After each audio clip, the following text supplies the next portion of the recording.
Hi, welcome back.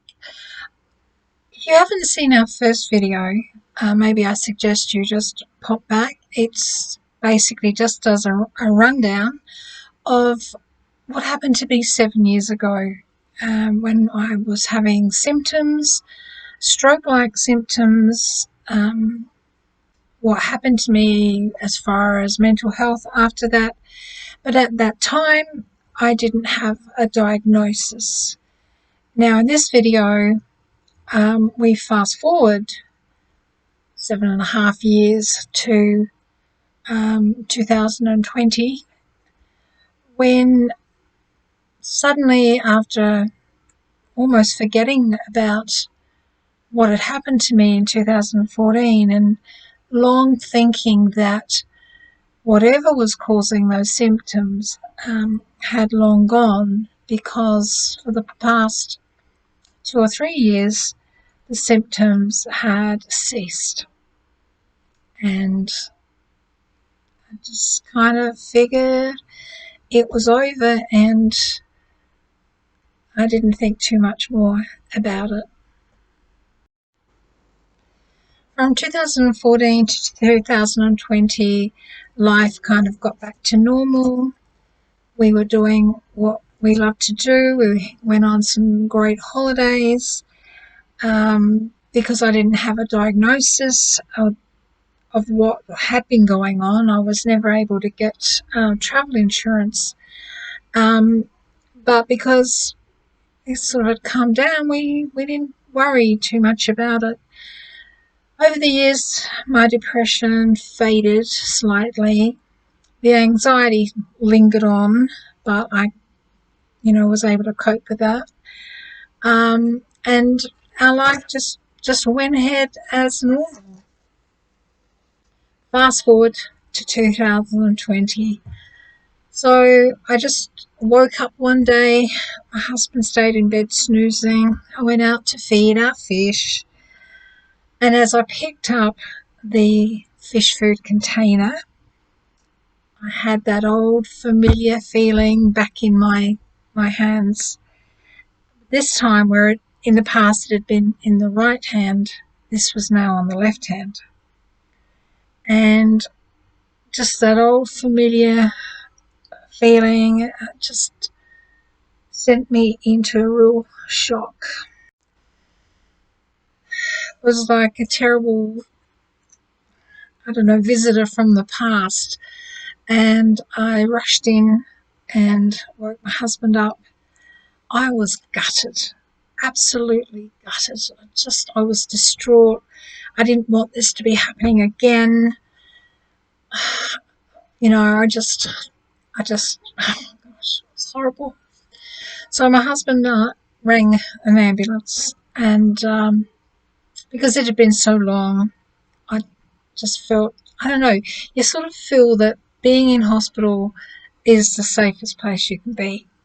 And I guess, we were very alarmed, and it was the best thing to do at the time. I think what really worried me this time, as I say, years ago it was in the right hand side, and this time it was in the left. And I knew from the past that if the symptoms are on the right, the bleed is on the left in the brain, and vice versa. So now, whereas I'd had it in the right hand side, it was now in the left, which means now I was having a bleed in the other side of the brain. And again, this could not be happening. It just couldn't be happening. It had been so long. I'd got past it. It was over. But it wasn't. The symptoms were slightly different this time. This time, it started in my hands. It worked its way up my arm, worked way up to my shoulder. It went to my neck. It went down to my chest. And I was really fearful that it was going to restrict me with breathing. Came down my face, across my mouth, to my tongue, and once again, I couldn't speak. The noise coming out was wasn't coherent at all. It was a nightmare. Just as before, when I used to call an ambulance, by the time the ambulance gets to the house, the symptoms have resolved themselves. You get in, you walk yourself into the ambulance, you go to the emergency department, and obviously they take you in on a gurney because you've come out the back of an ambulance. They took me straight into a stroke cubicle to be assessed. At that time, my blood pressure was really high, but I know from the past that my blood pressure is always good, and if it goes up at all, it's usually because I'm in a situation where I'm panicked, I'm stressed, just like this. My blood pressure is always good, but of course they had to give me a tablet to bring my blood pressure down, and I had to go all through my past again. Even though initially, the very first time in 2014 when I had these symptoms, I had presented at the hospital I now found myself at. The next time, that 14 years ago, that I ended up in hospital, I was in a completely different hospital, and I stayed under that hospital for 2 or 3 years with the neurologist, both private and in his rooms in the clinic. So this hospital I was in had none of that, no information, and I had to start all over again. And of course, they don't have anything they don't even look up your notes, so they don't have anything in front of you. And you had to start again. And sometimes they look at you like you have no idea what you're even talking about. But here we were again. So I stayed in just an ordinary, the stroke cubicle, just in case I was having a stroke, and they were as dumbfounded as anybody else. I can't remember whether I actually had an episode while I was there, but they decided that they'd keep me there till the early hours of the morning, so nearly 24 hours, and that I could go home. And then what would happen is they would send me an appointment to go to the stroke clinic, and I would be under the stroke clinic. So I waited a few more hours, and then I was allowed to go home. Of course, they told me to come straight back if anything happened, but apart from that, to wait for the appointment to the stroke clinic. So all went well at home for about 2 weeks. And then on one particular day, my husband and I were out in the garden pulling weeds, and just the strangest thing happened. I knew I was in the garden, in my house, and I knew that we were weeding. But at the same time, I saw myself in a completely different place, doing a completely different thing. And I got so confused because I didn't know, even though I saw myself in the garden, I knew I was in the garden, but at the same time, I knew I was in this other place. And I was very confused and scared because I couldn't decide which was reality and which wasn't. So I was hallucinating, but it was weird. It was like being in a Doctor Who episode where they're in alternate universes. You try explaining that to a doctor, and don't use the word alternate universes because he really has no idea what you're talking about. So off again we went. We actually just drove ourselves to the hospital this time, and again rushed into the stroke cubicle. So you're in emergency, there are cubicles everywhere, and some are for stroke victims, and they have a bit more equipment there.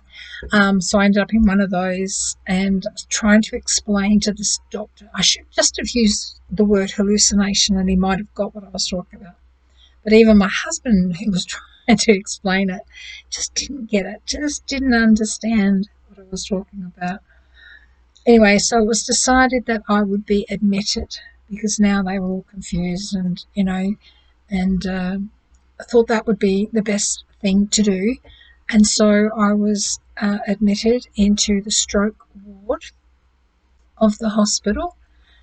And there I spent the night. I mean, I had my, vital signs, and that they had given me, because my blood pressure was up, they had given me a tablet to bring it down. Now, as I said, I know that my blood pressure is always okay, and I know it only goes up when I'm at a stress level. So they gave me a tablet to bring my blood pressure down. And when I got admitted and I had my vitals taken, my blood pressure had plummeted because the tablet had done its job. But because I was now relaxed anyway, so I had people flapping around me to make sure that, I don't know what happens if your blood pressure goes down. I don't know if you go into cardiac arrest or whatever. But yeah, so, Trevor, poor Trevor, I feel so sorry for him. He stays so calm, but I know that this is as scary for him as it is for me. I mean, we've been together a lot of years, and this has to be affecting him. The not knowing, or because we still didn't know what was going on. I didn't realise that this actually was going to lead to a diagnosis. When I was admitted to the stroke ward, I continued to have the episodes, but they just wouldn't stop. They were coming and going and coming and going. Now they were down my leg. Now they were down my face, going to my throat. I was told by a nurse that it's not constricting your throat. It's a feeling that you're perfectly safe. You're going to be able to breathe okay. It is just a neurological feeling. So that helped a little bit, but it was scary at the same time.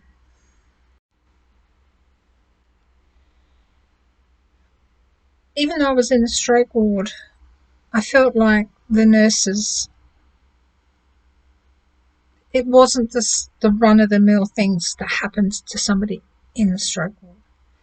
And they were bewildered, and the doctor hadn't come yet, and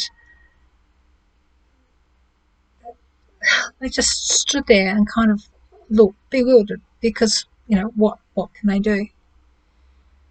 I was not prepared for what lay ahead.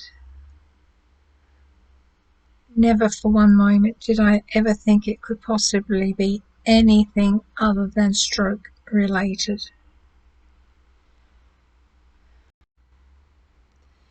I was in for a few days, saw the doctors every day, had a couple of scans, and then I was told that the next day, once I seen the doctor, I probably would be allowed to go home.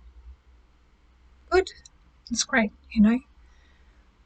It's no worse than what I had been before because, as far as I knew, nobody else still didn't know what was going on. When the doctors walked in, I was gobsmacked. It was just, it was really, oh God, I can't even explain to you how it was. Trevor was with me, and they said, so we've got a diagnosis, and you've got C.A.A., which is Cerebral Amyloid Angiopathy. There is no cure for this. And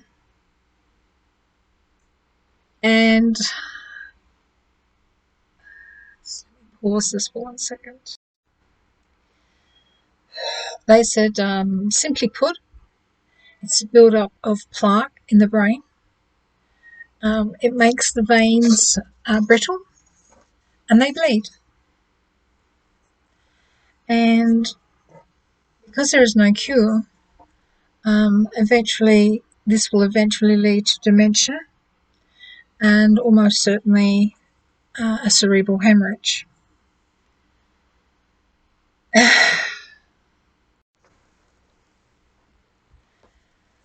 I'm just going to read this because it's easier to get through.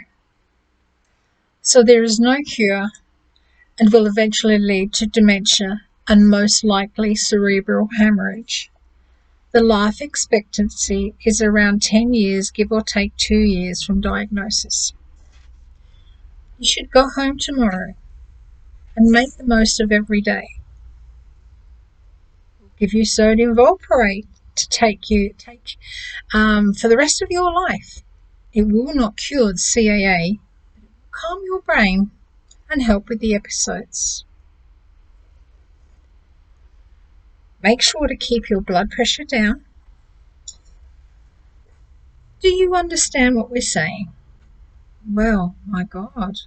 Trevor was there with me and we just looked at each other and I said yes. We didn't. We hadn't really taken in anything. It was like boom, boom, boom. It was like he was reading how I just read that note that I had there. You know, when they left, I had to ask another doctor, can you write down the name of that thing? Like Cerebral Amyloid Angiopathy. Who's even going to remember that? And, you know, plaque in your brain and probably brain hemorrhage and dementia. Shh. What can I say, you know? So this other doctor that I saw, I asked to write out the name, which he did.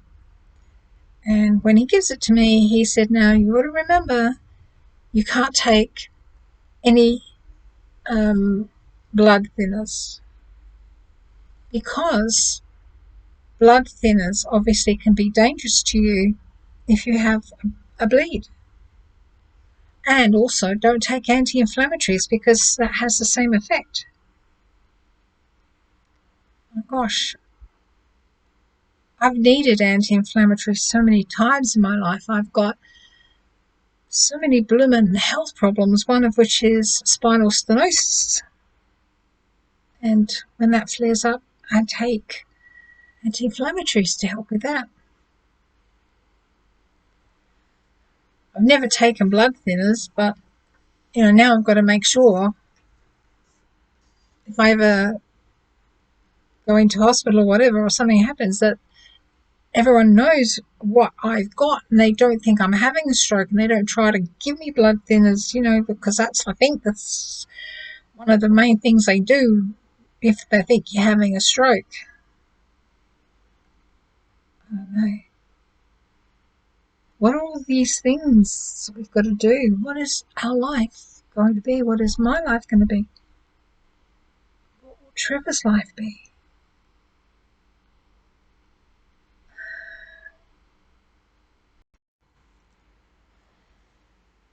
So we went home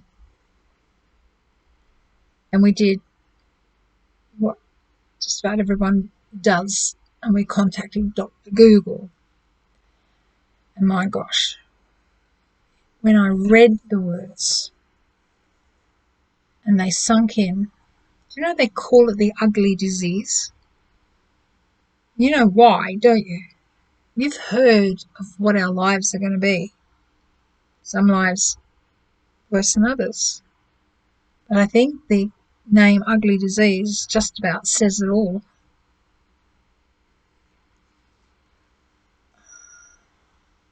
Oh, by the way, before I left, apart from telling me what my life existence is more than likely going to be, they suspended my driver's license. Suspended it for 6 months. And It took me 18 months to get it back. I don't drive now. I don't feel safe driving. And I never wanted to bother to get it back anyway. But I've got it back for emergencies. And that I don't drive. We've just sold my car. I don't want to drive anymore. I don't want to put anyone at risk. I don't want to be on the road.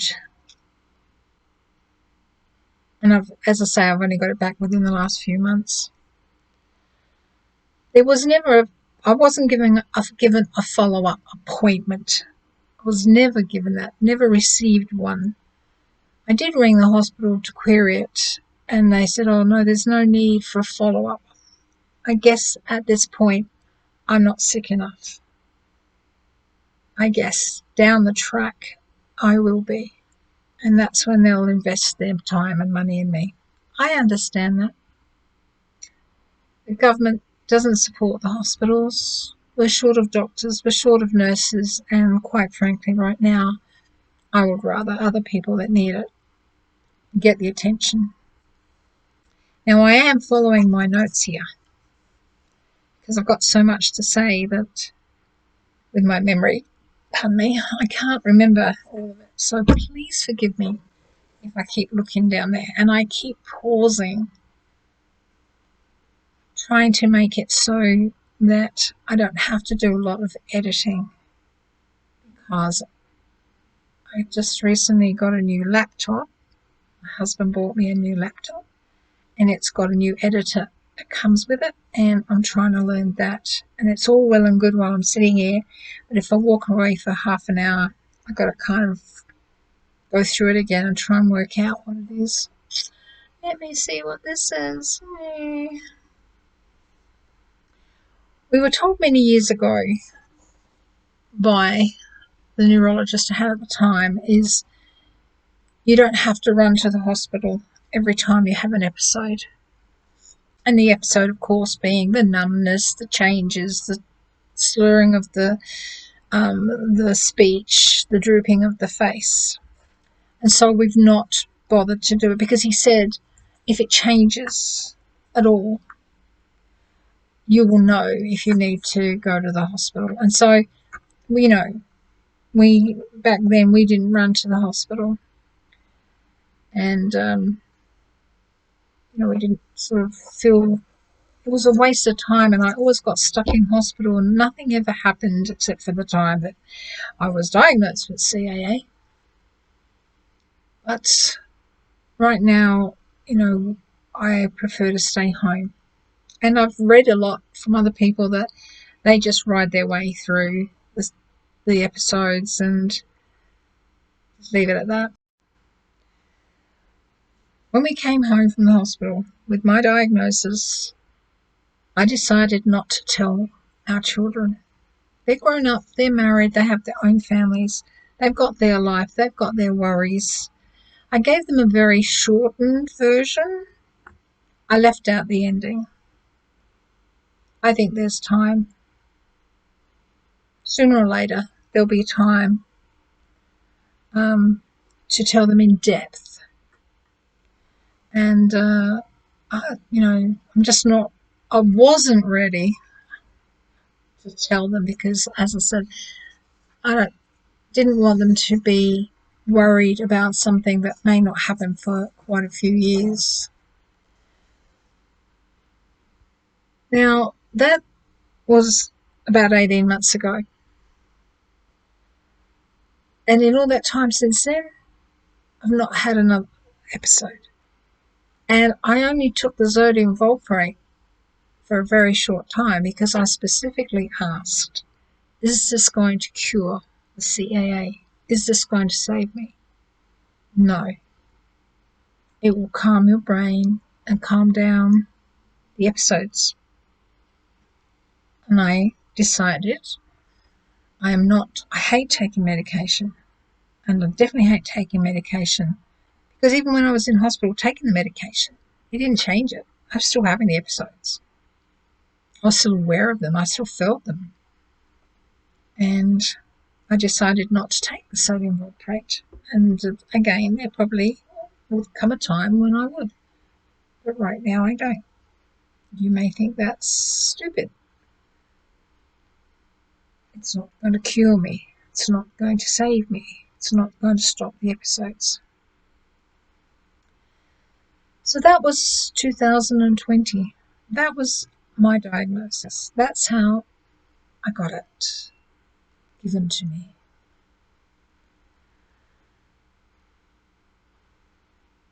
I think I'll leave it till the next video, just to tell you what that spurred me on to do. In 2014, when all this other stuff was happening to me, I'd always said, you know, if I found out I was going to die, I'd like to find out if I was going to die, to give me time to do all those things, to tie up loose ends, to spend more time with my children and my grandchildren, and make plans and just get my shit in order. But I couldn't do it because I fell into a deep depression. I went down, down, down, down. But this time, I decided to fight very hard not to lose myself down that rabbit hole again.